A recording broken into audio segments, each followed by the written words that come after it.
Gaguejinho. 1, 2, 3, É balde. 4. Quem é o próximo?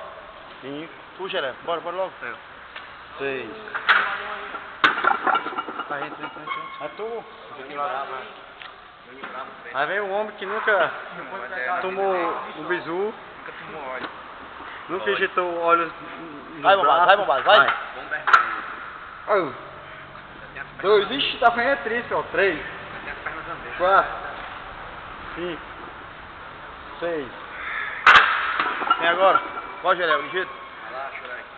Ó, o vasto medial aí chega a estar inchado. A equipe faz transporte aí, a equipe nocauteadora do Ceará. Vai. 1, 2, 3, 4, 5, 6. Concentra, pô. Não vai rir, não. A boca é minha. Aí, irmão, o que você achou da... Tão leve, o cara faz é rindo, tá vendo? Muito boa, a galera tá muito forte. Isso aí, todo mundo chupando muito Didi e tomando muita DS. Fez aí, galera. Só 450, viu? Martim da galera. Segredo. Isso aí, ó. Tá faltando só o Boca de Cocô. Arron, você tem notícia do Boca de Cocô Killer? Rapaz, ele deve estar junto com o Andrezinho. Fazendo o quê? Conversando sobre cocô, os dois ali. Desinfetando a boca. Todos os dois. O que você acha que o Killer tem que... Qual é o tipo de esteroide que ele tem que usar pra melhorar a boca dele? O preto mais forte, com toda certeza. Teixeira, você tem alguma acrescentar aí Não. na gatinha do Júnior? Aí quer dizer que você fica em cima do muro. Sai de cima do muro, Serginho.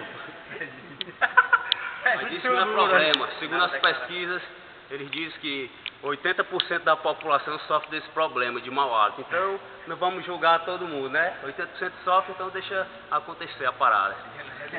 O cara tem só que escovar os dentes. Algum de vocês aqui já sentiu a gatinha do Killer? Não, só um pouquinho. Ele diz que quando fica meio difícil, mas tá tudo ok. É amiga, é? E tu, Geraldo, assistiu, Geraldo? Não, ultimamente eu tô gripado, dá pra sentir gatinho. O Teixeira porque confunde a caixinha Você, dele. mano, sentiu alguma coisa? E tu? Como é, mano? Como é? O Teixeira confunde, aí os dois sabem qual que pede mais. Se é o Teixeira ou é ele, aí fica confundido, ele não sabe o que tá fedendo. Às vezes é porque a boca do marrom é tão perto do nariz que ele sente a cantiga dele mesmo.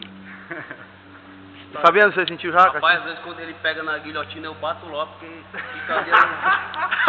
Não, ele pega, eu solto e bato logo. Demoro muito não. Tá pronto, então... Dá um abraço aí pro Júnior que faltou hoje aí. Falou, Júnior, um abração aí, meu irmão. Um abraço aí, Fabiano. Ali. Valeu, Júnior, até o UFC, né? Faltando desse jeito. Olha, ó. Faltando desse jeito, ele tá bem pertinho.